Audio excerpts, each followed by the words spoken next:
بسم اللہ الرحمن الرحیم نحمدہ ونصلی علی رسول الکریم وبعد اعوذ باللہ السمیع العلیم من الشیطان الرجیم بسم اللہ الرحمن الرحیم یا ایھا الذین آمنوا اتقوا اللہ ولتنظر نفس ما قدمت لغد واتقوا اللہ ان اللہ خبیر بما تعملون ولا تكونوا كالذين نسوا الله فأنساهم أنفسهم أولئك هم الفاسقون. قال النبي صلى الله عليه وسلم إن الدنيا حلوة خضرة وإن الله مستخلفكم فيها فناظر كيف تعملون فاتقوا الله فاتقوا الدنيا وفتنة النساء رواہ مسلم. محترم حضرات و خواتین، السلام علیکم ورحمۃ اللہ وبرکاتہ. اللہ کا فضل و کرم ہے، اس کی عنایت ہے، اس کی برکتیں، اس کی رحمتیں ہیں. اللہ کے فضل و کرم سے آج آخری تاخرات ہے. ابن رجب رحمہ اللہ کا ایک قول ہے، وہ فرماتے ہیں کہ خاص کر تاخرہ جمعے کی رات میں اگر آئے، تاخرہ جمعے کی رات میں آئے، جیسے آج جمعرات دن گزرا ہے، آج جمعے کی رات ہے، امید ہے کہ ارجا زیادہ امید ہے کہ وہ رات میں لیلۃ القدر نصیب ہو جائے. تو اس لیے خاص کر یہ رات بڑی اہمیت کے حامل بھی ہے. ایک طرف سے اللہ کرے کہ جو ہے ہم لوگ 500 رات سے شب قدر تلاش کر رہے ہیں، یہ رات نصیب ہو جائے اور 80 پر 3 سال 4 مہینے کی جو عبادت ہے وہ ہمارے مقدر میں آئے. اللہ ہم سب کی مغفرت فرمائے، اللہ ہم سب کے گردنوں کو جہنم سے آزاد فرمائے، آمین. تو بہرحال اس بات کے ساتھ آج کی جو بات ہے خصوصاً 2-4 موضوعات بھی ہیں. ایک تو ہے کہ رمضان آیا ہے، گزر بھی گیا ہے، ہم نے کیا پایا ہے، کیا کھویا ہے. دوسری بات رمضان کا پیغام کیا ہے. دوسری طرف قرآن جو ہے آج کئی مساجد میں، ہندوستان، پاکستان، بنگلہ دیش میں اکثر جگہوں میں ختم قرآن کا بھی سلسلہ چلا الحمدللہ. بعض جگہ میں آج رات میں بھی ممکن ہے بعض قیام اللیل کے ساتھ قرآن مجید کو ختم کریں گے حافظ حضرات. تو قرآن کا پیغام کیا ہے یہ بھی ہمیں جاننا ہے. اور چوتھی بات خاص کر زکوٰۃ الفطر جو اس مہینے کی آخری عبادت ہے، اہم عبادت ہے، عید سے پہلے کا عمل ہے. تو میں چلتا ہوں سب سے پہلے قرآن کی آیت جو آپ کے سامنے پڑھا اس کا ترجمہ کرتا ہوں، پھر اس کے ساتھ جو حدیث پڑھا ہوں اس کا بھی ترجمہ آپ کے سامنے رکھتا ہوں. جو احباب باہر اندر آ گئے تو میں جلدی بات ختم کر لیتا ہوں تاکہ آپ لوگوں کو شب قدر میں انفرادی عبادت کا موقع مل جائے. اس لیے کہ آج کی رات بہت اہم ہے. آپ کی عبادتوں میں خاص کر اہم عبادت دعا ہے. آپ اللہ سے بہت کچھ مانگ سکتے ہیں. آج کا موقع بار بار شاید نصیب نہ ہو. پہلی بات قرآن کی آیت میں اللہ کا پیغام یہ ہے، اے ایمان والو اللہ سے ڈرتے رہو. وَلْتَنْظُرْ نَفْسٌ مَا قَدَّمَتْ لِغَدٍ. ہر مومن کو چاہیے، ایمان والے ذرا آگے کے لیے ہم نے کیا بھیجا ہے اس پر غور و فکر سے کام لیں. اس لیے کہ ہمارا جو مستقبل ہے وہ آخرت ہی ہے. تصور آخرت ہمیشہ ہونا چاہیے. اسی لیے فرمایا وَلْتَنْظُرْ نَفْسٌ مَا قَدَّمَتْ لِغَدٍ واتقوا اللہ. پھر فرمایا اللہ سے ڈرو، اللہ سے ڈرو، اللہ سے ڈرو. ان اللہ خبیر بما تعملون. بے شک اللہ تمہارے اعمال سے باخبر ہے. پھر دوسری آیت میں یہ حکم ہوا ولا تکونوا کالذین نسوا اللہ. تم ان لوگوں کی طرح نہیں ہو جانا جو اللہ کو بھول گئے، نتیجے میں اللہ نے ان کو ان کی ذات سے غافل کر دیا. اولئک هم الفاسقون. یہی لوگ فاسق ہیں، فاجر ہیں، گناہوں میں ڈوبے ہوئے ہی پڑنا ہے. تو قرآن کی آیت میں ایک دعوت یہ ہے کہ ہر مومن ماہ رمضان میں جو کچھ اعمال اس نے کیا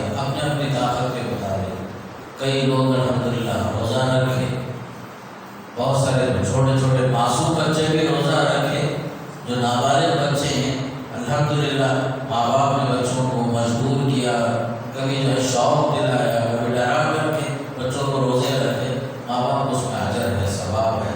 اللہ تعالیٰ نے بچوں کے روزوں کو بھی قبول فرمائے۔ بہت سارے اعمال میں روزے کی شکل میں، قرآن مجید کی تلاوت کی شکل میں بہت سارے اعمال ہوئے، اچھے اچھے اعمال جو ہوئے قیام کی شکل میں، روزے کی شکل میں، تلاوت کی شکل میں، بلکہ بعض اللہ والے جو اعتکاف میں بھی بیٹھے، 10 دن بھی بیٹھے، کچھ لوگ 1 دن 2 دن کے لیے بھی بیٹھے۔ یہ سب اعمال صالحہ ہیں جو رمضان میں کیے جاتے ہیں۔ بعض اللہ والے حضرات جو ہیں صدقہ خیرات بھی کرتے رہے، یہ سب کام اللہ کے واسطے، کسی کو دکھانے کے واسطے تو نہیں۔ یہ جو اعمال ہوئے صدقہ خیرات، بعض اللہ والوں نے رازداری کے ساتھ صدقہ کیا، کسی کو معلوم بھی نہیں، ایسے بھی ہوا الحمدللہ۔ معذوروں، مجبوروں، فقیروں، مسکینوں، ضرورت مندوں سب کا خیال بھی رکھے۔ یہ سب نیک اعمال ہیں جو رمضان میں ہوتے ہیں۔ بعض حضرات نے زکوٰۃ جو فرض جو ان کے اوپر ہے، سونا ہے، چاندی ہے، کیش ہے، اس کی بھی زکوٰۃ ادا کی، خاص کر رمضان میں۔ یہ سارے اعمال کرنے کے بعد جو سب سے اہم کام ہے جو باقی ہے، قبولیت کی دعا اللہ سے کرنا۔ آپ سے یہ سب کچھ ہوا، لیکن یہ کام جو ہے جو آخری میں چند گھڑیاں جو باقی رہ گئی ہے، یہ نیک اعمال کی قبولیت کے لیے اللہ کے سامنے ہاتھ پھیلانا۔ اس لیے اعمال کے بعد جو نتیجہ ہے وہ قبولیت ہے۔ یہ چیز ہم کو کہاں سے حاصل ہوئی معلوم ہے؟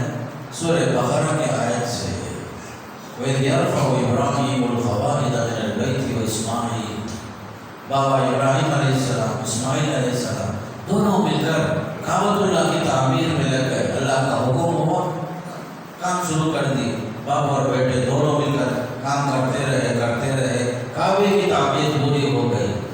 اللہ کا حکم تھا، کام ہو گیا۔ کرنے کے بعد انہوں نے یہی دعا کی، پروردگار جو حکم تھا ہم لوگ کر دیے، جیسے کرنا تھا جو ہم سے ہوا، جتنا ہم سے ہوا، جس شکل میں بھی ہوا تو جانتا، جو کمی ہے وہ بھی تو جانتا، اگر صحیح کرے وہ بھی جانتا، کمی ہے وہ بھی جانتا۔ اب ہم جو ہے تجھ سے قبولیت چاہتے ہیں، ربنا تقبل منا انک انت السمیع العلیم۔ یہ سب سے اہم ہے۔ ہر اہم عبادت کے بعد باقاعدہ دعا ہو، اللہ تعالیٰ سے دعا مانگنا۔ فَإِذَا أَفَضْتُم مِّنْ عَرَفَاتٍ فاذكروا اللَّهَ عِندَ الْمَشْعَرِ الْحَرَامِ۔ حج میں بھی ایسا ہی، آپ اللہ کے حکم سے مینا سے عرفہ گئے، عرفہ سے مزدلفہ آئے، مزدلفہ سے مینا آئے، یہ سب کام ہونے کے بعد فَإِذَا قَضَيْتُم مَّنَاسِكَكُمْ فاذكروا اللَّهَ كَذِكْرِكُمْ آبَاءَكُمْ وَأَشَدَّ ذِكْرًا فَمِنَ النَّاسِ مَن يَقُولُ رَبَّنَا آتِنَا۔ وہاں بھی دیکھو حج جیسے عام عبادت، گئے آپ ہزاروں کلومیٹر یہاں سے دور گئے، بیوی بچوں کو چھوڑ کر، دھندا چھوڑ کر، تجارت چھوڑ کر، ہزار کام چھوڑ کر بھی گئے۔ قرآن نے کہتا ہے آپ کے حج کے بعد بھی آپ کو کیا کرنا چاہیے؟ کام پورا ہونے کے بعد قبولیت کے لیے اللہ سے ہاتھ اٹھا کر دعا مانگنا۔ تو رمضان میں بھی یہی مطلوب ہے، حج میں بھی یہی مطلوب ہے، دیگر اعمال صالحہ میں بھی یہی مطلوب ہے جو ابراہیم علیہ السلام نے کیا۔ اس لیے کہ اعمال ہو قبول نہ ہو تو کیا ہوگا؟ ہمارے اسلاف کا یہ حال تھا، 6 مہینے پہلے دعا شروع کرتے، اے اللہ رمضان پانے کی توفیق نصیب کر۔ رمضان آتا جیسے کچھ بیچارے محنت کر سکتے تھے، دعاؤں میں، عبادتوں میں مشغول رہتے، مصروف رہتے۔ پھر اس کے بعد رمضان جانے کے بعد کیا کرتے وہ لوگ؟ جو ہم نے جو کیا رمضان میں، اے اللہ تو جانتا، بندہ عاجز ہے، جتنا ہو اتنا ہی کیا ہو سکے۔ کچھ لوگ کھڑے ہو کر نماز پڑھے، کچھ لوگ بیٹھ کر پڑھے، کچھ لوگ بیمار تھے، تمنا تھی، خواہش تھی، مسجد تو نہیں آ سکے، بستروں میں تھے، بستروں میں ہیں، کئی پیشنٹ ہیں، تمنا ہے، خواہش ہے، لیکن نہیں ہوا۔ یہ سب موقع ہی میرے دوستوں، ان سب کی دعاؤں کو جو ہے اللہ سنتا ہے۔ آخری وقت میں کام بندہ نہ کرے، دعا ہی کرے۔ دعا سے بڑھ کر کوئی عبادت نہیں، قبولیت سب سے اہم۔ تو تو ہمارے اسلاف رمضان گزرنے کے بعد بھی کئی مہینے قبولیت کے واسطے اللہ سے دعا مانگتے تھے۔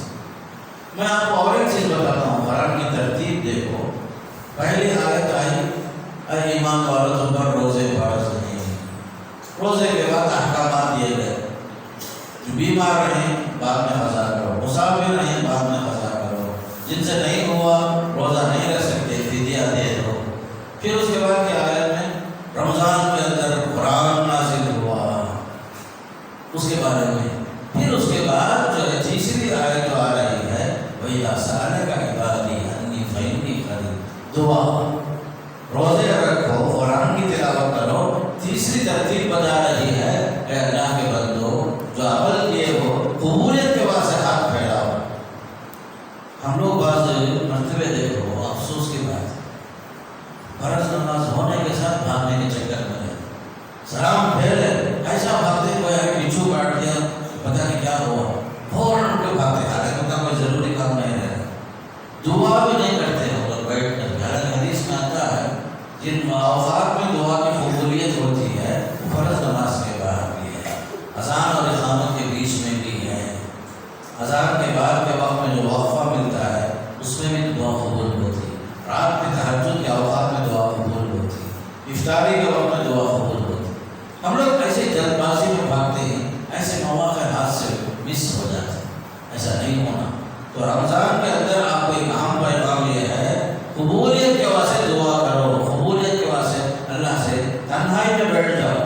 میں جو جیسے تھوڑی دیر کا اپنا سبق کا درس ختم کروں گا، آپ جو ہے جو کچھ چائے وائے پیتے ہیں اس کے بعد جو نماز سے پہلے 2 رکعت پڑھ کے بیٹھ جاؤ، قبولیت کے واسطے اللہ سے گڑ گڑا کر مانگو، گڑ گڑا کر مانگو، اس سے بہت اچھا موقع آپ کو نہیں ملے گا۔ اچھا، اس میں اور ایک اہم نقطہ میں آپ کو بتاتا ہوں، بعض مرتبہ شیطان دیکھو کیسے کامیاب ہوتا ہے اور مومن کیسے کمزور ہوتا ہے۔ ایک حدیث کی روشنی میں بتا رہا ہوں، پہلی بات شیطان کوشش کرتا ہے عبادت میں آپ کو رکاوٹ بنائے، سستی پیدا کرے، لیکن مومن جو ہے اس نے نماز کو آ گیا، جماعت میں بیٹھا، درس میں شریک ہوا، اب اس کے بعد بھی جو ہے کچھ لوگ تراویح میں مشغول ہے، نماز پڑھے، سب کچھ، بعض مرتبہ عابد جو عبادت گزار ہے اس کے ذہن میں شیطان پیدا کرتا، آپ سے بڑھ کر کوئی نہیں، تمہیں جتنی عبادت کرے ہی، فلاں صاحب دیکھو نہ جماعت میں آئے، نہ جماعت میں شریک تھے، نہ نماز پڑھے، روزہ میں رکھتے نہیں ہو۔ آپ کے دل میں ان لوگوں کے خلاف حقارت کا جذبہ پیدا کرتا ہے، اور یہاں تک آپ کو دل میں پیدا کرتا آپ کی مغفرت ہو جائے گی، لیکن وہ صاحب جو نہیں آج نہیں کر نہیں، رمضان میں جو ہے روزہ میں رکھے نہیں، بیڑا کو کرتے ہو، ایسا بڑا حقیر جذبہ بنا کر ان لوگوں کے خلاف نفرت پیدا کر کے آپ کو بڑا عابد و ظاہر بناتا اور ان کو جو ہے حقیر بنا کے پیش کرتا۔ اللہ معاف بھی کرے تو آپ کو کرے گا، ان کو معاف نہیں کرے گا۔ یہاں تک بعض لوگ جملہ بول دیتے ہیں ہم لوگ، یہ شیطان کی طرف سے ہوتا ہے۔ حدیث میں آتا ہے بنی اسرائیل میں ایسے ہی 2 صاحبوں نے آپس میں تذکرہ کیا، قسم کھایا، ایک آدمی بولا قسم خدا کی اللہ فلاں کو معاف نہیں کرے گا، فلاں کی بخشش نہیں ہوگی۔ صحیح حدیث ہے، اللہ کے رسول صلی اللہ علیہ وسلم فرمایا، اللہ نے ارشاد فرمایا، اللہ قسم کھا کے فرما رہا ہے کہ کون ہے قسم کھا کے بول رہا ہے فلاں کی بخشش ہوگی، فلاں کی بخشش نہیں ہوگی، یہ کون ہے جو اتنی بڑی جرأت کر رہا ہے ایسے لوگوں میں، جس نے اپنے بھائی کی عبادتوں کو حقیر سمجھا، اسے حقیر سمجھ کر اپنے آپ کو بہتر سمجھ رہا ہے۔ ان دونوں میں اللہ کا ارشاد ہوتا ہے، جس نے یہ کہا فلاں کی مغفرت نہیں ہوگی، اللہ اس کی مغفرت کر دیتا ہے۔ جو یہ دعویٰ کر رہا ہے کہ میری بخشش ہو جائے گی، فلاں کی نہیں ہوگی، اس سے اس کی مغفرت نہیں ہوتی۔ کبھی اس طرح کا خیال نہیں آنا میں کثرت سے قرآن پڑھ لیا ہوں، میں کثرت سے عمرہ کر چکا ہوں، میں کثرت سے قیام اللیل میں شریک ہوا ہوں، میں فلاں سے بہتر ہوں، میں فلاں سے بہتر ہوں، فلاں کی مغفرت نہیں ہوگی، یہ سب نہیں بولو۔ آپ جو ہے دوسروں کے لیے ہمدرد نہیں تو توفیق مانگنا اللہ سے، اللہ تو مجھے توفیق دیا، فلاں کو بھی توفیق دے۔ اور آپ ہو سکتا ہے خاص کر ہماری خواتین کے لیے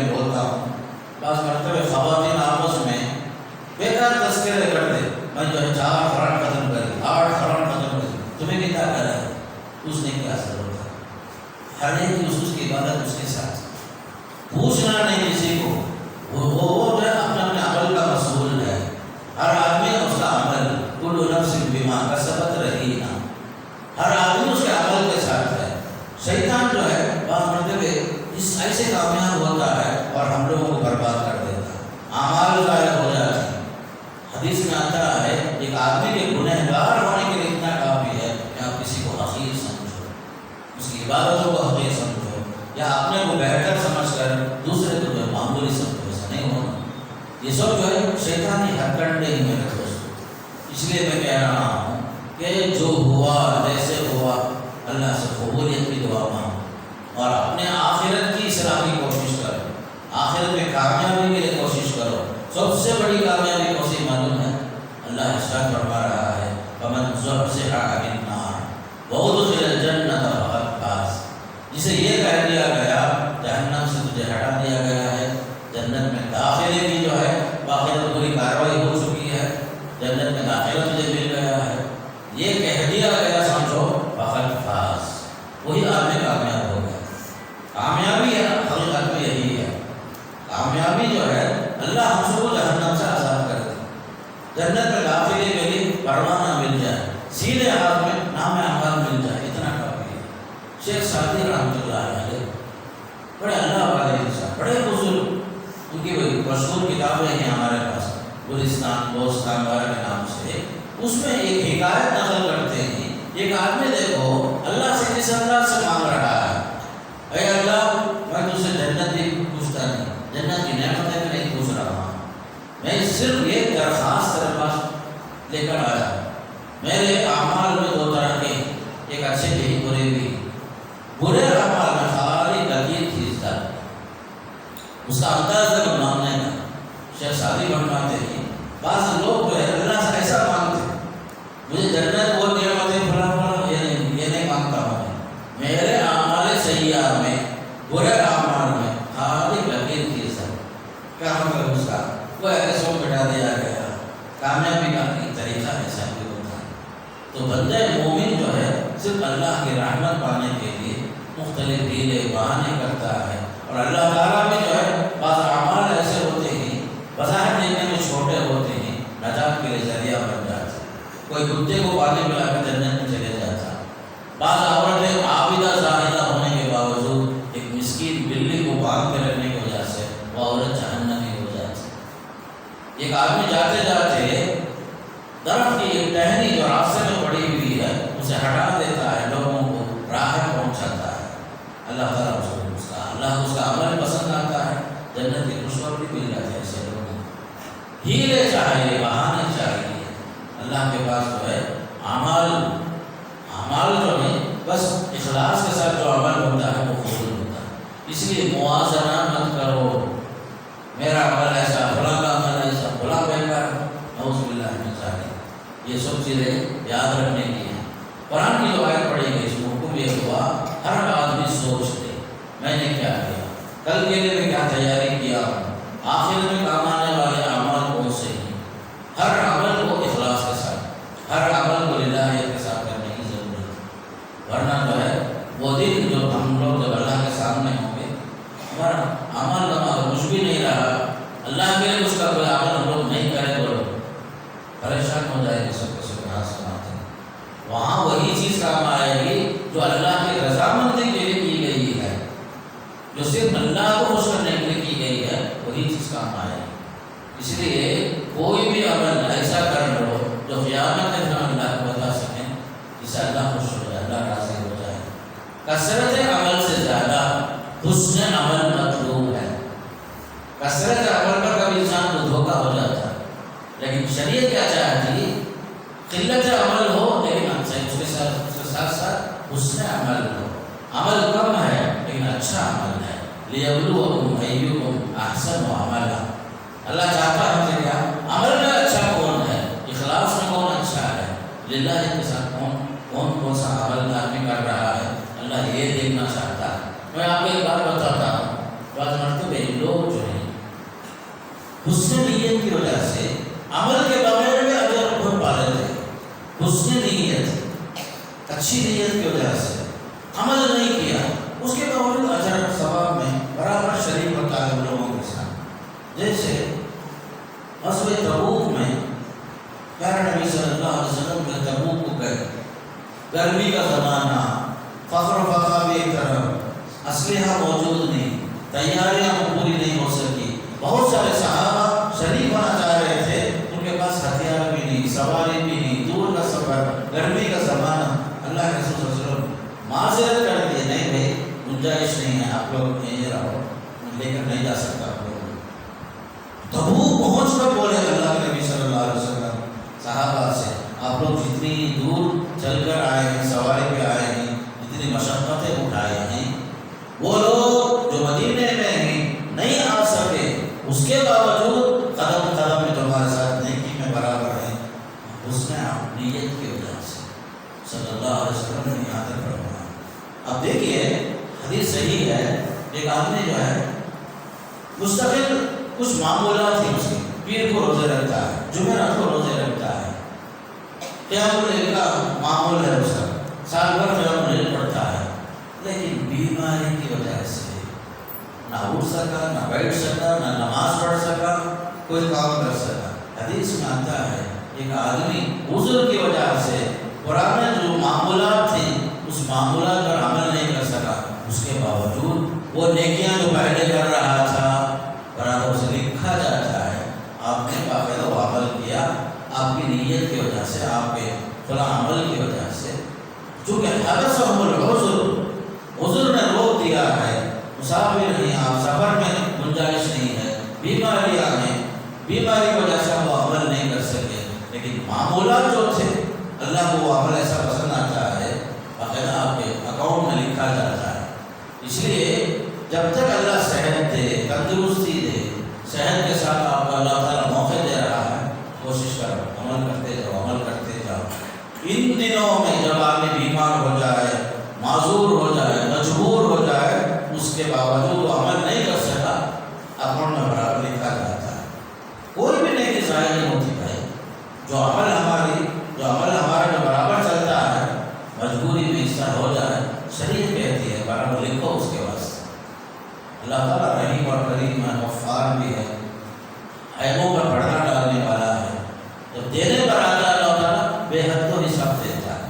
تو پھر اس کے بعد دیکھیے دوسری آیت میں ایک پیغام ہمارے پاس یہ ہے، وَلَا تَكُونُوا كَالَّذِينَ نَسُوا اللَّهَ، آپ لوگ جو ہے ان کی طرح نہیں ہو جانا جو اللہ کو بھول گئے۔ نتیجہ کیا ہوا؟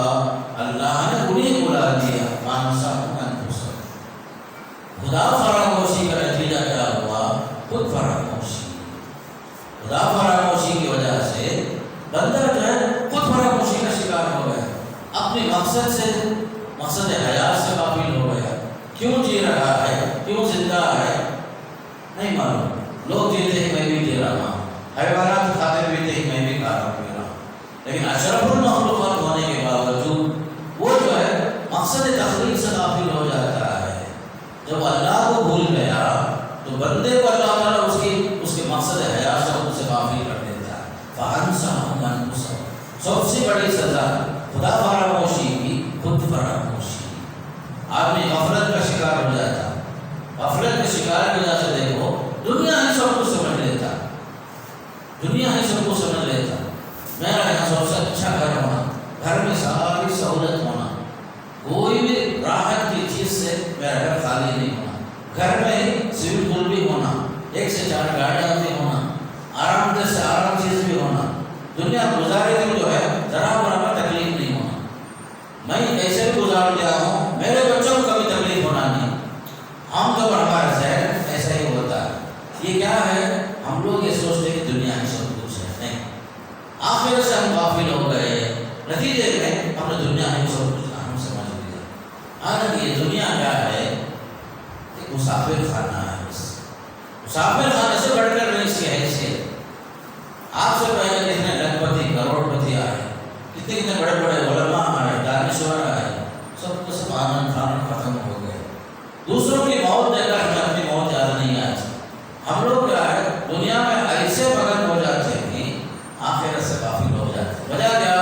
ہم نے اللہ کو بلایا تو ہماری زندگی میں آخرت سے ہم لوگ غافل ہو گئے۔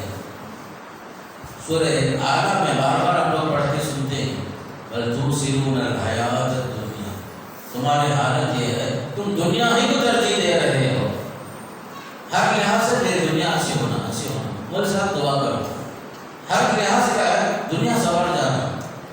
حالانکہ قرآن کہتا ہے والآخرۃ خیر یہ دنیا تو آنی جانی ہے، یہ دنیا فانی ہے، اس میں کچھ بھی ہے نہیں تمہارے واسطے، یعنی ہر چیز عارضی ہے، کسی چیز کے اندر بقا نہیں ہے، دوام نہیں ہے، دوام ہے تو صرف آخرت میں ہے، اللہ کی ذات کے اندر دوام ہے، بقا ہے، یعنی کوئی بھی چیز مستقل رہنے والی نہیں، ہر چیز ٹیمپروری ٹیمپروری ٹیمپروری۔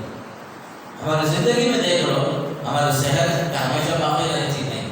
کیا ہمارا حسن و جمال ہمیشہ باقی نہیں؟ کیا دولت ہمیشہ باقی رہی نہیں؟ خاندان کا نام ہمیشہ باقی رہا نہیں؟ یا ہمارے باپ دادا چاہنے والے سب ہمیشہ باقی نہیں؟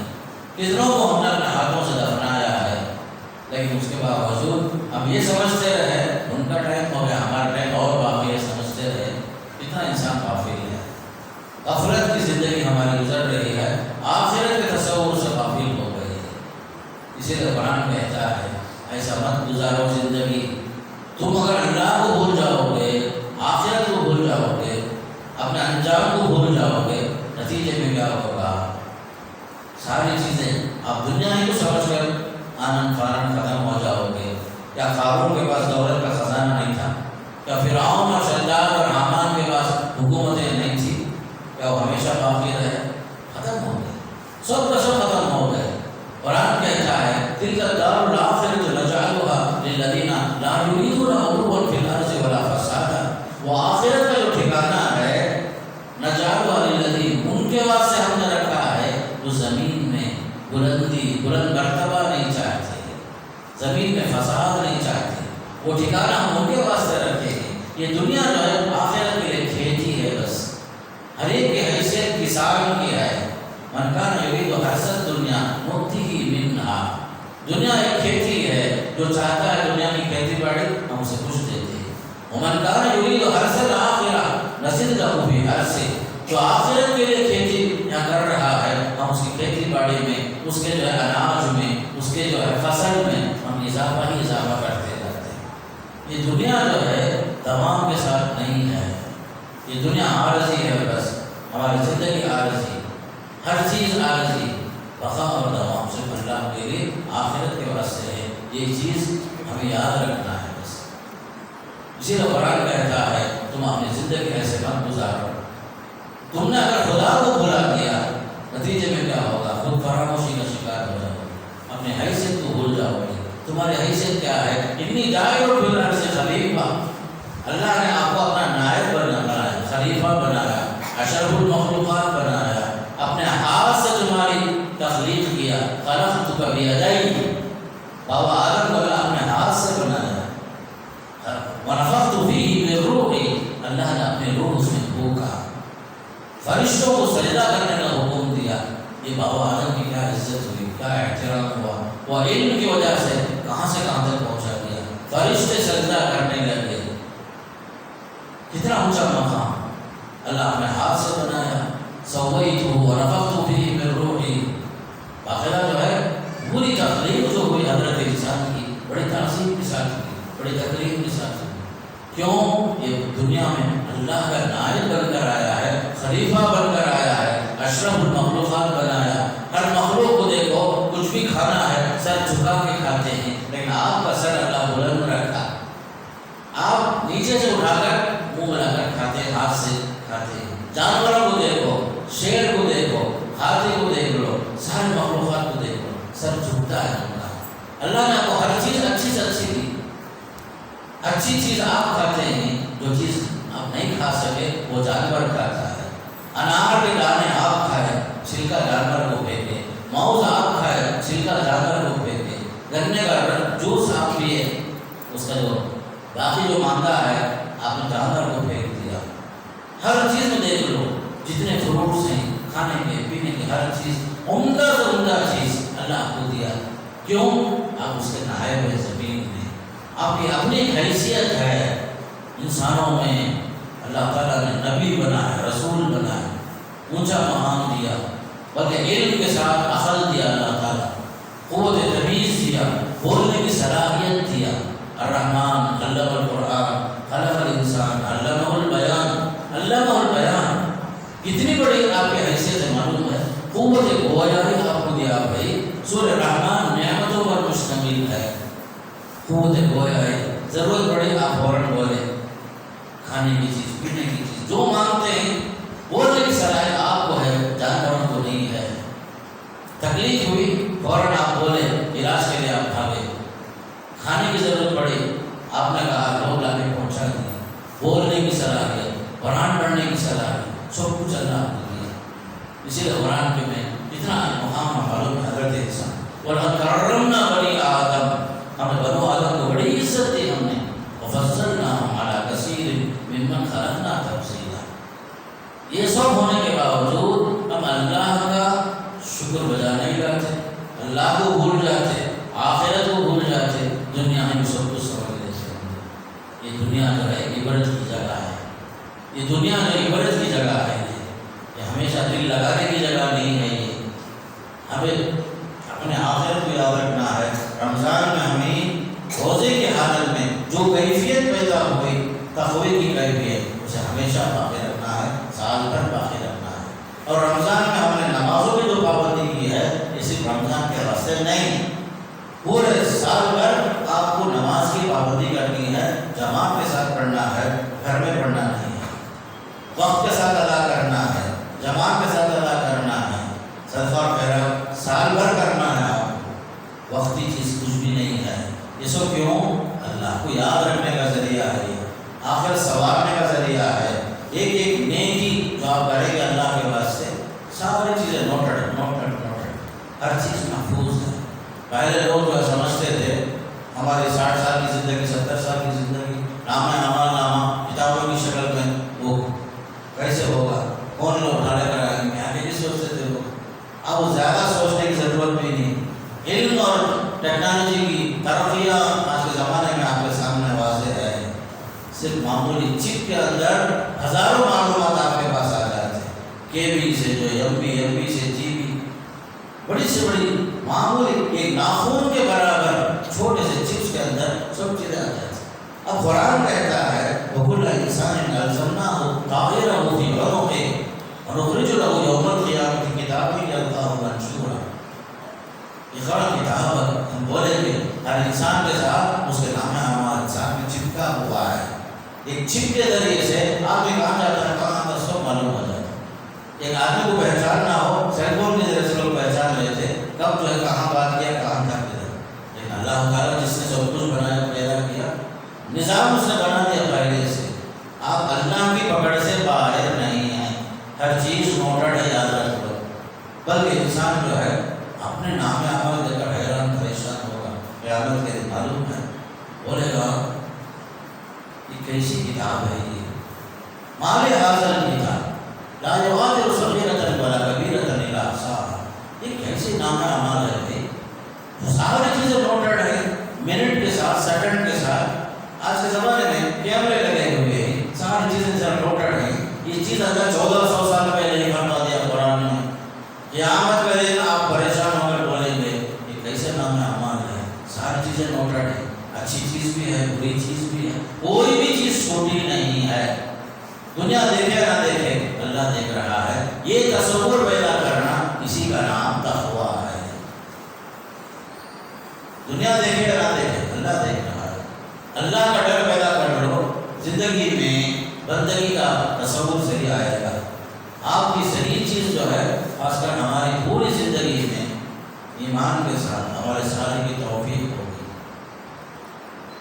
نام تول ہمارا صحیح ہو جائے گا، زبان ہماری صحیح، عمل ہمارا صحیح، ہمارے سارے کرتوت صحیح ہو جائے گا۔ یہ تصور پیدا کر لو، اللہ دیکھ رہا ہے، اللہ دیکھ رہا ہے، اس لیے کہ نام اعمال کے بارے میں 1400 سال پہلے قرآن کی آیت نازل ہو گئی، ساری چیزیں محفوظ ہیں، کوئی بھی چیز مخفی نہیں ہے۔ یہ سب اللہ کا کرنا ہے، پہلے سے ساری چیزیں محفوظ ہیں اللہ کے پاس۔ اسی لیے فرمایا تم کبھی اللہ کو بھول کر زندگی گزارنے کی کوشش نہ کرو، خدا فراموشی میں مبتلا رہو گے تو فراموشی میں شکار ہو جاؤ گے۔ اولئک هم الفاسقون، یہی لوگ فاسق ہیں، فاجر ہیں۔ اس کے بعد دیکھیے جس حدیث کو میں آپ کے سامنے رکھا تھا جس میں اللہ کے رسول فرماتے ہیں ان الدنیا حلوۃ خضرہ، یہ دنیا جو ہے میٹھی ہے، ہری بھری چیز سرسبز و شادابی ہے یہاں دنیا کے اندر، کھیل کود تماشا ہے۔ قرآن کی آیت میں یعلموا انما الحیات الدنیا لعب و لہو و زینہ، پھر اس کے بعد حدیث میں آپ نے بتایا دیکھو وَإِنَّ اللَّهَ مُسْتَخْلِفَكُمْ فِيهَا، اللہ آپ کو اس دنیا میں اپنا جانشین بنا دیا ہے، وَنَاظِرٌ فِيهَا، اللہ دیکھ بھی رہا ہے آپ کیا کر رہے ہیں کیا کر رہے ہیں، ساری چیز اللہ نوٹ کر رہا ہے۔ پھر فرمایا وَنَاظِرٌ كَيْفَ تَعْمَلُونَ فَاتَّقُوا الدُّنْيَا، دنیا سے ذرا بچ کے رہو، وَفِتْنَةَ النِّسَاءِ، دوسری چیز فرمایا عورتوں کے فتنے سے بچ کر رہو، دنیا کے شر سے بچ کر رہو، دنیا ہی کو اپنے دل و دماغ میں سوار مت کرو، یہ دنیا دھوکہ دے دیتی ہے، یہ دنیا آپ کا ساتھ نہیں دے گی، یہ دنیا ہی سب کچھ نہیں ہے۔ آپ سے پہلے بڑے بڑے ہوشیار لوگ بہت تھے، سب چلے گئے، دنیا میں وہ آپ جو ہے برتنے کا ایک سامان سمجھو، بس دنیا جو ہے صرف برتنے کا ایک سامان، زندگی گزارنے کا ایک ذریعہ ہے بس، لیکن دنیا ہی سب کچھ نہیں ہے۔ مقصد حیات دنیا سنوارنا نہیں ہے، مقصد زندگی کیا؟ آخرت سنوارنا ہے، دنیا سنوارنا نہیں۔ دنیا جو ہے ہر ایک کی گزر جاتی، ایسے بھی گزر جاتی، لوگ پلیٹ فارم پہ بھی سو کر گزر جاتے، بعض لوگوں کو جو ہے جب تک لاٹری میں روم بک کرے بغیر 4 گھنٹے سوئے نہیں تب تک نیند نہیں آتی۔ بعض حضرات دیکھو پلیٹ فارم میں ادھر بھی جو گاڑیاں گزر رہی ادھر بھی گاڑیاں جا رہی، بیچ میں جو پلیٹ فارم ہے اس میں سو کر کے آدمی اٹھ جاتا ہے، سو کر اٹھ جاتا ہے، دنیا اس کی بھی رات گزری اس کی بھی رات گزری، لیکن اصل جو ہے کیا ہے؟ آخرت سنور جائے، دنیا گزارنا عام نہیں ہے ہمارے پاس، یہ دنیا جو ہے بہت دھوکے کے سامان ہے میرے دوست، اسی لیے اللہ نے فرمایا یعلموا، جان لو اسی طرح کہ دنیا کے پیچھے بھاگنے کی کوشش مت کرو۔ حضرت علی کرم اللہ وجہہ بہت اچھی بات بولے دنیا کے بارے میں، وہ زمانے میں فتوحات کا سلسلہ بہت وسیع ہوا، جنگ مال غنیمت مال فیء ایسے بہت کچھ ہوا، بہت کچھ آیا۔ ایک مرتبہ حضرت عمر فاروق کے دور میں مال غنیمت بہت ڈھیر جمع ہوا، صحابہ خوش ہو گئے، حضرت عمر دیکھ کر رونے لگے، تو لوگ جو ہے تعجب سے پوچھے حضرت عمر سے، یہ تو خوشی کا موقع ہے، ایک دور ایسا بھی گزرا، بھائی بھائی کے لیے محتاج تھے ہم لوگ، کیا کیا نہیں کھائے ہم لوگ، کیسی کیسی غربت کا ایام گزرے ہیں، آج اللہ خوشی کے دن لایا ہے، خوش ہونے کی چیز اتنا، مال غنیمت اتنا آ گیا ہے، سب کو ملنے والا ہے، ہماری غریبی دور ہو جائے گی نا، آپ کیوں روتے ہی پوچھے حضرت عمر سے رضی اللہ عنہ، تو حضرت عمر نے فرمایا کہ مال اور دولت کی کثرت جو ہے انسان کے لیے جو ہے بظاہر دیکھنے میں خوشحالی کا ذریعہ ہے، لیکن اس کے پیچھے فتنہ ہی فتنہ ہے۔ مال اور دولت جہاں کثرت سے آئے یاد رکھ لو پیچھے کوئی فتنہ ہے، اسی لیے قرآن میں دیکھو تو کئی جگہ اللہ فرمایا وَاعْلَمُوا أَنَّمَا أَمْوَالُكُمْ وَأَوْلَادُكُمْ فِتْنَةٌ، اولاد بھی فتنہ ہے، آزمائش، یہ دولت بھی فتنہ ہے، آزمائش ہے۔ بلکہ حضرت علی کرم اللہ وجہہ جو ہے دنیا سے کہتے تھے یا دنیا غرّی غیری طلقت بطلاقا بتۃ لا رجعۃ بعدها، اے دنیا تو مجھے دھوکہ دینے کی کوشش مت کر، میں نے تجھے طلاق بتہ دیا ہے، ایسی طلاق دی ہے میں نے تجھے، اس کے بعد رجوع کا سوال ہی پیدا نہیں ہوتا، دھوکہ دینا ہے تو مجھے دھوکہ مت دے، میں نے تجھے طلاق دے دیا ہے، حضرت علی کرم اللہ فرماتے تھے۔ اس لیے کہ دنیا میں جو آدمی منہمک ہوتا ہے، کمانا کمانا کمانا، پیسہ پیسہ پیسہ، انسان آخرت سے غافل ہو جاتا ہے۔ کیا صحیح حدیث ہے، لو کان لابن آدم وادیان من ذهب لابتغى ثالثا، یہ آدم کی اولاد پیسے کے ایسے مرتی ہے، 2 وادی سونا مل جائے، تیسری وادی کو تلاش کرتا ہے۔ پھر فرمایا ولا يملأ جوف ابن آدم الا التراب، آدم ذات جو ہے کب خاموش ہوتا ہے معلوم ہے؟ وہ ہرس، طمع، خواہش، مزید پیسہ مزید پیسہ، یہ خواہش کب ختم ہوتی ہے؟ جب اس کے منہ میں آپ مٹی ڈالتے ہیں، دفنا کر کے بسم اللہ وعلی ملت رسول اللہ ہو کر 3 بار مٹی ڈالتے ہیں، تب انہیں خاموش ہوتا ہے۔ کہاں تک سچائی ہے حدیث میں؟ آدم ذات جو ہے پیسہ پیسہ پیسہ، یہ ایسی چیز ہے انسان کی، یہ لت بہت خراب چیز ہے، پیسوں کی خواہش، دنیا کی خواہش، یہ مومن کی شان کے خلاف ہے۔ مومن دنیا کو برتنے کا سامان سمجھے، لیکن پوری طرح دنیا ہی سب کچھ ہے یہ نہیں ہے۔ بعض مرتبہ آدمی بہت کچھ کما لیتے، لیکن جو ہے جب اسے برتنے کا وقت آیا وہ خود نہیں رہتا، اس کی موت کا وقت آیا ختم ہو جاتا۔ یہ دنیا جو ہے عبرت کا سامان نہیں ہے، یہ دنیا جو ہے کئی لوگوں کو رلاتی ہے، کسی کو ہنساتی ہے، کسی کو دھوکہ دیتی ہے، اور اسی طرح جو حدیث میں آیا دنیا سے بچو، فتنے سے بچو، عورتوں کے فتنے سے بچو۔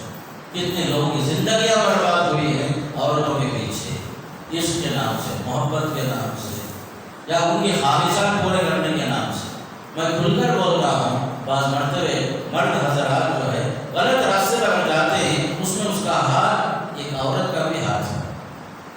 خواہشات، فلاں کے گھر میں یہ ہے، ہمارے گھر میں یہ نہیں، فلاں کے پاس یہ زیورات ہیں، میرے پاس نہیں، نسبت کے واسطے الگ کپڑے، پھر جو ہے شکرانے کے واسطے الگ کپڑے، شادی کے واسطے الگ کپڑے، ولیمے کے واسطے الگ کپڑے، اتنے بھی ہونے کے باوجود جو ہے الگ ایک دعوت ہونے والی، اس کے واسطے نیا کپڑا نہیں۔ رمضان میں دیکھ لو، ہر جمعہ ایک نیا کپڑا ہونا، خاص کر ہمارے عورتوں کو۔ دنیا دنیا دنیا، عورتوں کے فتنہ ایسے ہی، خواہشات ختم نہیں ہوتی، خواہشات۔ مردوں میں یہ چیز کم، بیچارہ جو ہے 4 خمیصہ رکھے ہوئے سال گزار لیتا، عورتوں کو جا کے دیکھ لو، بیروں اٹھا کر کھول کر کے اتنا کپڑا بھرا ہوا ہے، پھر بھی ذرا کم مجھ ہے، پھر بھی ذرا کم مجھ ہے۔ ہمارے کپڑے کہاں ہیں؟ وہ پہلے الماری میں، دوسرے الماری میں، بچہ کہتے ہونا ہمارے کپڑے کے اوپر پاؤں رکھنا چڑھتا اوپر، اس کے باوجود عورتوں کو کبھی دل بھرتا نہیں۔ نیا ڈیزائن آیا ہے، ارے وہ بھول بھی نام ہے، وہ کہاں ہے سو جلدی منگا۔ اس وجہ سے مرد تباہ ہوتا، پیسے نہیں ہے، لون لیتا بھائی، سود میں لیتا گھر ہونے سے، وانا بڑی اصطلاح میں ملئی۔ بعض لوگ جو ہیں 1 لاکھ روپے دے کر کے مجھے مہینہ ملئی دیو، لا حول ولا قوة۔ سود جو ہے عام ہو گیا، کیوں؟ لوگ جو ہے آسانی کے ساتھ کمائی کے بغیر بھی پیسہ دے کر کے باقاعدہ مہینہ کھانے کی خواہش۔ حرام راستے میں ایک مرد اگر جاتا ہے، اس میں پیچھے عورتوں کی خواہشات کا بھی دخل ہوتا ہے۔ یاد رکھو، یہ دنیا جو ہے، خاص کر جس طرح دنیا کا فتنہ ہے، عورتوں کا بھی فتنہ ہے۔ یوسف علیہ السلام کو کس نے جال میں پھنسایا؟ پھر آخر میں قرآن کہتا ہے ان کیدکن عظیم۔ جب عورتوں کے معاملے میں عورتوں نے سازشیں کی، آپ کو پھنسانے کی کوشش کی، قرآن نے ججمنٹ دے دیا، عورتوں کی مکاری خطرناک چیز ہے۔ یوسف علیہ السلام دعا کرتے ہیں، پروردگار ربی السجن احب الی مما یدعوننی الیہ۔ یہ عورتیں جو فحش کام کے لیے جو دعوت دے رہی ہیں، اس سے لاکھ درجہ یہ خیر خانہ بہتر ہے، تو مجھے یہی رکھ۔ اللہ اکبر۔ یوسف علیہ السلام دعا کر رہے ہیں، ربی السجن احب الی مما یدعوننی الیہ وَإِلَّا تَصْرِفْ عَنِّي كَيْدَهُنَّ۔ اے اللہ، اگر تو مجھے یہاں سے ان لوگوں کی مکر سے، ان لوگوں کی سازش سے اگر تو مجھے نہیں پھیرا، میرا دل ادھر پہ مائل نہ ہو جائے، پھر میں نادان نہ بن جاؤں۔ اتنی بڑی دعا کر یوسف علیہ السلام۔ آخر کار آپ کو قید خانے سے رہائی کب ملی؟ سرٹیفکیٹ دیے خود وہی عورتیں جنہوں نے آپ کو پھنسانے کی کوشش کی، آخر میں انہوں نے کہا یوسف علیہ السلام سچے ہیں، پاک دامن ہیں، بری ہیں، آپ کے اندر کوئی عیب نہیں، ہم لوگوں نے پھنسانے کی کوشش کی بول کر عورتوں نے سرٹیفکیٹ دی۔ سمجھ رہے ہیں آپ لوگ؟ قرآن اور حدیث میں دیکھو، میں کھل کے بول رہا ہوں، دنیا میں ایک فتنہ ہے، ساتھ میں عورتیں بھی فتنہ ہے۔ انسان تباہ ہوتا ہے اگر حرام کمائی کماتا ہے، تو اس میں ایک نہ ایک سبب گھر کی عورتوں کا دخل رہتا ہے۔ اللہ والیاں جو ہوتی ہیں وہ بہت شریف زادیاں ہوتی ہیں، جہاں دینداری نہیں ہوتی وہاں ایک مرد کو بہکانے میں، برباد کرنے میں خاص کر عورت کا بھی دخل ہوتا ہے۔ اسی لیے حدیث میں کیا معلوم ہے، الدنیا کلھا متاع وخیر متاع الدنیا المرأۃ الصالحہ۔ یہ پوری دنیا، ساری چیزیں دنیا کی سامان ہے، برتنے کا سامان ہے۔ اچھی چیز کون سی معلوم ہے؟ دنیا کے اندر نیک عورت صالح ہے۔ جس گھر میں نیک صالح عورت ہو، عابدہ ہو، زاہدہ ہو، خود نمازی، شوہر کو نمازی بناتی، حرام کمائی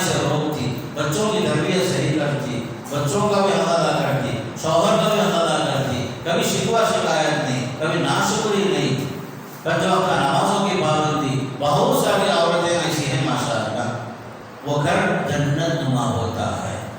جہاں عورتوں میں یہ خاصیت نہیں ہوتی وہ گھر جہنم کا ایک ایندھن بن جاتا ہے. مرد کی زندگی حرام ہو جاتی ہے میرے دوست. اس لیے خاص کر عورت ہے صحیح تربیت اگر ماں باپ دیے وہ بچی جہاں بھی جاتی سمجھو کہ وہ تنہا نہیں ہے. وہ تنہا ایک عورت ایک بڑا مدرسہ ایک یونیورسٹی کی طرح ہے. اسی لیے عربی شاعر کہتا ہے الام مدرسۃ اذا اعددتها شعبا. ایک ماں جو ہے صالح ماں جسے آپ صحیح تربیت کر کے شوہر کے گھر جو بھیجتے ہیں آپ اس کی حیثیت تنہا ایک عورت کی نہیں وہ ایک یونیورسٹی ہے. وہ آنے والی نسلوں کی جو ہے مربیہ ہے. وہ گود سے ہی بچے کو جو ہے اسلامی تربیت سے نوازتی ہے. جہاں دین ہے وہ سب کچھ ہے. جہاں دینداری نہیں ہے وہیں سے انسان کی بربادی شروع ہو جاتی ہے. اس لیے میں آپ کو بتا رہا ہوں حدیث کے مطابق دنیا یا عورتوں کی باتوں میں پس کر حرام اور حلال کی تمیز کو اگر آپ کریں گے آخرت تباہ ہو جائے گی. دنیا تو گزر جائے گی. آپ کے پاس نئی نیا گھر بھی آئے گا نیا بنگلہ بھی آئے گا نئی نئی گاڑیاں بھی آئیں گی سب کچھ آئے گی. لیکن راستہ اگر جو ہے بینک لون کے ذریعے سے ہوا آج کا فیشن بن گیا ہر چیز میں اڑے بیٹھے لون لون لون. لون کا فری میں کیا آتا ہے سود ہے بھائی حرام ہے. حرام سے بچو. بزنس بڑھانا بولے تو کوئی ضروری نہیں آپ لون خریدو جتنا ہے پیسہ اسی پہ بزنس کرو اللہ اس کو برکت دے گا. لون کے پیچھے مت بھاگو. کتنے گھر ایسے ہیں میں جانتا ہوں اللہ حفاظت فرمائے ان کے ڈاکومنٹس گھروں کے بینک میں رکھے ہوئے اچھے اچھے گھروں کا حال. سود کے پیچھے مت بھاگو زندگی تباہ ہو جاتی ہے میرے دوستوں. قرآن میں اللہ فرماتا ہے سود ایسی چیز ہے اللہ اس کے رسول کے ساتھ اعلان جنگ ہے. وہ اعلان جنگ ہے. وہ سود ایسی چیز ہے حدیث میں معمولی مثال ہے صلی اللہ علیہ وسلم جو ہے معمولی چیز یہ ہے اس کا معمولی گناہ ایسے ہے جیسے کہ آدمی اپنے ماں کے ساتھ منہ کالا کرے. سود کا ادنا گناہ ایسا ہے جیسے کہ آدمی کون ایسا بدبخت ہوگا جو ماں کے ساتھ اپنا منہ کالا کرنے کی کوشش کرے. سود سے بچو. حلال روزی کی کوشش کرو. یہ دنیا کے فتنے سے 4 دن کی خوشی کے واسطے یہ لونوں کے پیچھے جاؤ.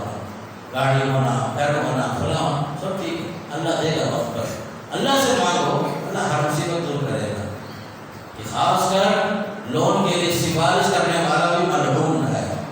بعض لوگ جو ہے اتھارٹی بنتے ہیں سائن کرتے گواہ بنتے سب گناہ میں شریک ہوں.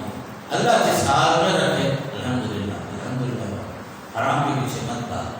تو بہرحال آیت آپ کو خبر دے رہی ہے اللہ سے غافل ہوئے دنیا میں سب کچھ ہو جائے گی. آپ آخرت کو بھول جائیں گے تباہ ہو جائے گی. میں آپ سے بتا رہا تھا خاص کر رمضان کے آخر میں زکوٰۃ الفطر ایک اہم فریضہ ہے میرے دوست. اس کے واسطے صاحب حیثیت ہونا ضروری نہیں ہے. تمام پر اللہ کے رسول صلی اللہ علیہ وسلم نے فرض قرار دیا. امیر غریب چھوٹے بڑے عورت مرد سب کے اوپر آپ نے فرض قرار دیا.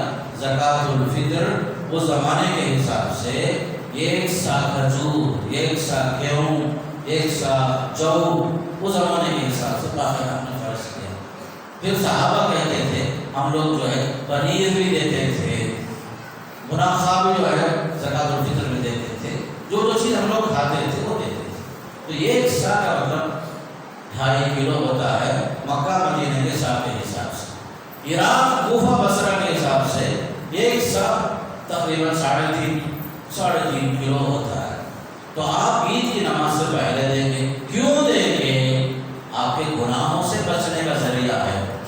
حدیث میں آیا طہرۃ للصائم من اللغو والرفث. لہو لعب بیکار باتیں روزے کی حالت میں ہو گئی. بہت سارے گناہ ہو گئے. شہوت کی بات ہو گئی. گناہ کی باتیں ہو گئی. گناہ کی حرکتیں ہو گئی. اس سے پاکی کا ذریعہ ہے یہ. اس کے واسطے صاحب حیثیت ہونا ضروری نہیں. ہر مسلمان چاہے وہ امیر و غریب ہو عید سے پہلے ادا کر دینا 2.5 کلو کے حساب سے. یہ چیز جو ہے باقاعدہ قرآن میں بھی ہے. باقاعدہ سورہ اعلیٰ کے اندر موجود ہے. مفسرین نے بتایا کہ جو ہے تزکا کے معنی زکوٰۃ الفطر ادا کرنا. وذکر اسم ربہ فصلی. باقاعدہ عید کی تکبیرات کا معنی بتایا. صلی کے معنی عید کی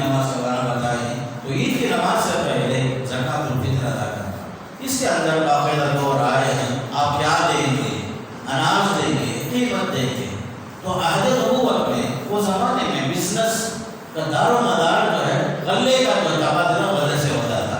اب جو ہے ہمارے ندیم صاحب کے پاس کھجور ہے، ہمارے جاوید بھائی کے پاس جو ہے، کیا کرتے تھے آپ اس میں تبادلہ کرتے تھے. جو والے جو ہے کیوں دے کر کیوں والے جو ہے تبادلہ ایسے ہوتا تھا.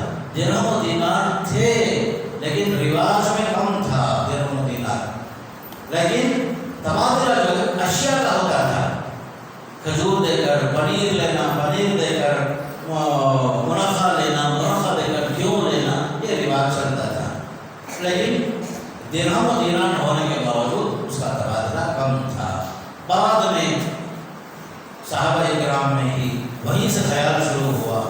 امیر معاویہ رضی اللہ تعالیٰ عنہ شام میں جو ہے امیر تھے، کاتب وحی تھے. امیر معاویہ قرآن پر نازل ہوتا تھا، لکھنے والوں میں تھے. یہ بھی جب مدینہ آئے دیکھ کر بولے ہمارا جو وہاں کا جو گھیو ہے مدینہ کے کھجوروں کے مقابلے میں بہت مہنگا ہے.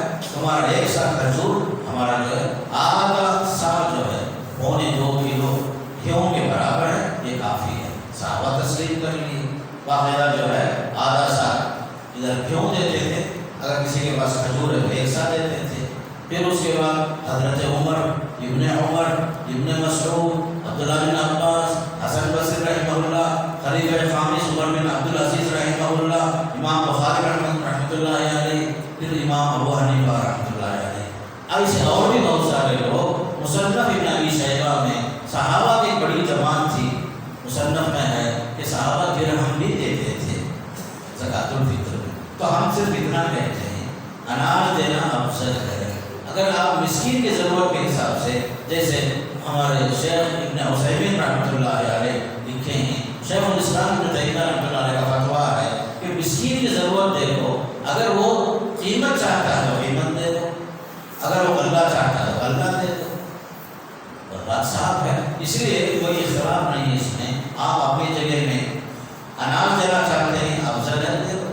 اگر کوئی یہ کہتا ہے کہ میں جو ہے قیمت دوں گا، مسکین کی ضرورت وہ ہے، آج مسکین جو ہے دینے کے ساتھ جو چاہے وہ خرید لے سکتا ہے اپنے اپنی حیثیت کے مطابق. اس لحاظ سے یہ 2 رائے ہیں. عید کی نماز سے پہلے آپ دیں گے، قیمت دینا بھی کوئی غلط نہیں ہے، جائز کا مسئلہ، افضل کا مسئلہ ہے، بس اتنا ہی ہے. آپ جو چاہے تو غلہ دو، چاہے تو قیمت دو. اس میں دونوں رائے ہیں. صحابہ کی جماعت ہے، اس میں کلیم اللہ کی رائے نہیں اس میں ہے. صحابہ کی جماعت، تابعین کی جماعت، امام بخاری رحمۃ اللہ علیہ بہت سارے مسائل میں امام ابو حنیفہ سے اختلاف کرنے والے، اس مسئلے میں امام صاحب جو ہے امام ابو حنیفہ رحمۃ اللہ علیہ کی تعریف میں ہے. بہرحال ایک چھوٹا سا اختلافی مسئلہ ہے، کوئی حرج نہیں ہے. آپ چاہے تو اللہ کو چاہے، لیکن جو بھی چیز آپ قیمت بھی دیں گے، آپ کے پاس جو استعمال ہے، آپ 30 روپے کے چاول کھاتے ہیں وہ حساب سے، یا 60 روپے کے چاول کھا رہے ہیں اس کے حساب سے 2.5 کلو کیوں جو آپ کھا رہے ہیں، ریشن کا کچھ لوگ کھا رہے ہیں، ٹھیک ہے، وہ حساب سے وہ ریشن کی چیزیں دے دیں. بہرحال اپنے اپنے حیثیت، اپنے اپنی سہولت. ہماری جماعت طے نہیں کرے گی، ہمارے متولی صاحب طے نہیں کریں گے، ہم لوگ زکوٰۃ الفطر 55 روپے طے کریں گے، ایسا نہیں بولے. اس لیے متولی صاحب کی حیثیت الگ، میری حیثیت الگ، ہمارے ڈاکٹر صاحب کی حیثیت الگ، سب کی حیثیت الگ الگ. آپ جو کھا رہے ہیں وہ اپنے اپنے حیثیت سے آپ اپنے فقراء مساکین کو آپ دیں گے. ایک چیز یہ بھی ہوئی. تو زکوٰۃ الفطر آپ جو عید کی نماز سے پہلے ادا کریں گے، اور باقاعدہ اس سب کے لیے ہے صاحب حیثیت ہونا کوئی شرط نہیں ہے. جس پر زکوٰۃ پر اثر وہی دے ایسا نہیں. تو آپ جو ہے یہ ساری باتیں یاد رکھ لو، عید کی نماز سے پہلے ادا کر لو. بلکہ میں ایک اور چیز بتانا چاہتا ہوں، عہد نبوت میں اجتماعی نظام تھا. جس طرح زکوٰۃ کا اجتماعی نظام تھا، زکوٰۃ الفطر بھی بیت المال سے ایک قاعدہ آتا تھا، جمع کر لیتا، پھر اس کے بعد لے جا کر کے تقسیم کرتے تھے فقراء مساکین میں، سب تک چیز پہنچ جاتی تھی. اب چونکہ ہم لوگ عہد نبوت سے دور ہوتے چلے گئے، زکوٰۃ میں بھی انفرادی طور پر لوگ زکوٰۃ دیتے ہیں، تو زکوٰۃ الفطر کا بھی وہی حال ہو گیا ہے. بعض علاقے میں آج بھی نہیں، بعض اللہ والے بچے جو ہے، نوجوان بچے سب جمع کرتے ہیں، کٹس جمع کرتے ہیں، عیدی کے نام سے جمع کرتے ہیں. اس میں چاول بھی ہے، آٹا بھی ہے، تیل بھی ہے، شکر بھی ہے، دودھ بھی ہے، گوشت بھی ہے، لے کر کے فقراء مساکین کے گھروں کو پہنچاتے ہیں. الحمدللہ آپ ان کے حوالے کر دیے، ان پر اعتماد کر لیے، بس اتنا البتہ عید کی نماز سے پہلے اجتماعی نظام سے اگر آپ دے رہے ہیں، جیسے بعض علاقوں میں احباب کرتے ہیں، الحمدللہ اچھی چیز ہے۔ جیسے میں بتایا آپ کو، باقاعدہ جو ہے ہمارے گجرات میں اور اسی طرح آندھرا کے کئی اہم شہروں میں مسافرین کے لیے سحری کا انتظام ریلوے اسٹیشنوں میں جا کر کے باقاعدہ تقسیم کرنا، یہ بھی ہمارے مسلمانوں نے اچھا کام شروع کیا۔ ہر اچھی چیز کی ہم تعریف کرتے ہیں، باقاعدہ یہ سب چیز ہونا چاہیے۔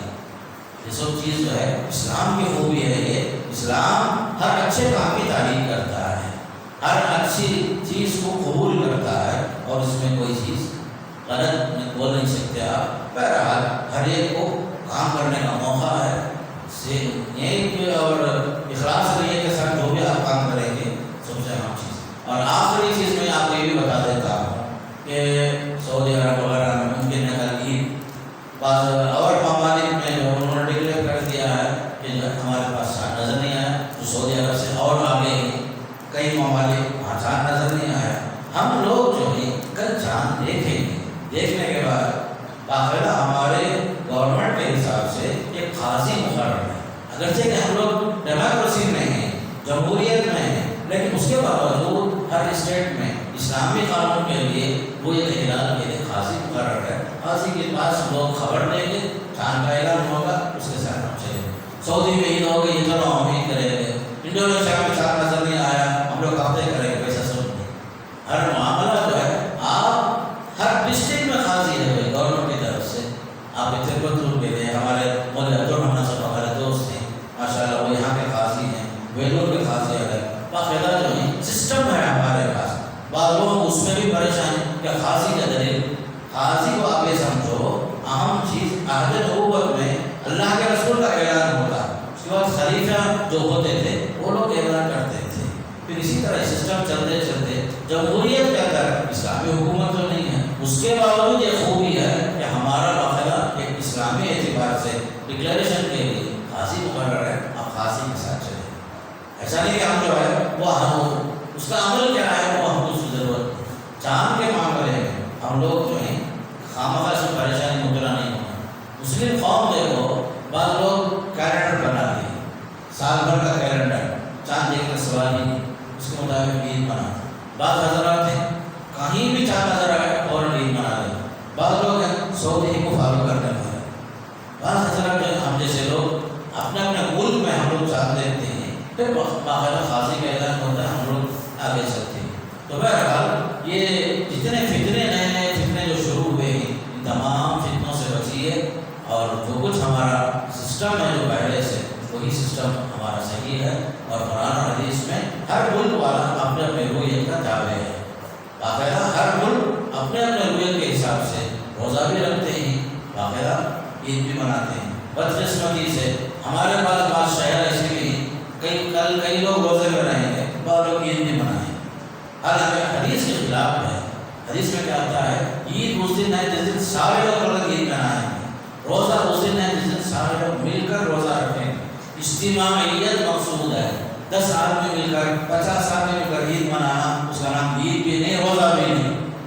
عید جو ہے جمہور کے ساتھ، غالب اکثریت کے ساتھ شریعت میں معتبر ہے۔ العید یوم یعید الناس، الناس کے معنی پورے لوگ مل کر، پورے بستی والے مل کر عید منانا۔ بدقسمتی سے بعض جگہ میں انتشار ہے، اللہ حفاظت فرمائے بہرحال، لیکن ہم لوگ اس کے شکار نہیں ہوں گے۔ الحمدللہ وانوڑی کہتے ہیں، میں جانتا ہوں یہاں کوئی مسئلہ نہیں ہے، لیکن ہمارے یہاں سے جو ہے اس طرح کے بہت سارے لوگ فتنے کے لیے پیدا ہو گئے ہیں، اللہ ہمیں ہدایت نصیب فرمائے۔ بہرحال ان تمام باتوں کے ساتھ اپنی بات کو ختم کرتے ہوئے میں اللہ سے دعا کرتا ہوں، پروردگار مجھے اور آپ کو نیک عمل کی توفیق نصیب فرمائے، شب قدر ہم سب کو نصیب فرمائے، اللہ ہم سب کو جہنم سے آزاد فرمائے، اللہ ہم سب کے اعمال کے اندر اخلاص و للہیت کے ساتھ ہمیشہ ہر کام اللہ کو خوش کرنے کے لیے کرنے کی توفیق نصیب فرمائے، اللہ جب تک رکھے دین اور ملت کی خدمت کرنے کا اللہ توفیق نصیب فرمائے۔ اب جو کچھ ہم نے اعمال کیے ہیں اللہ تعالیٰ ان اعمال کو قبول فرمائے، ہم سب کی گردنوں کو جہنم سے آزاد فرما دے، اور ہمارے نئے نسلوں کو، نوجوانوں کو اللہ تعالیٰ دین پر چلنے کی توفیق نصیب فرمائے۔ جو بچیاں ہماری شادی کے لیے باقی رہ گئی ہیں اللہ ان سب کے لیے بہتر سے بہتر جوڑا نصیب فرمائے، جو بیمار ہیں اللہ ان کو شفائے کامل نصیب فرمائے، جو موتا ہیں اللہ ان سب کی مغفرت فرمائے، اللہ ہم سب کو کلمہ لا الہ الا اللہ کے ساتھ خاتمہ بالخیر نصیب فرمائے۔ اقول قولی ھذا استغفر اللہ لی ولکم ولسائر المسلمین من کل ذنب فاستغفروه انہ هو الغفور الرحیم۔ السلام علیکم ورحمۃ اللہ وبرکاتہ۔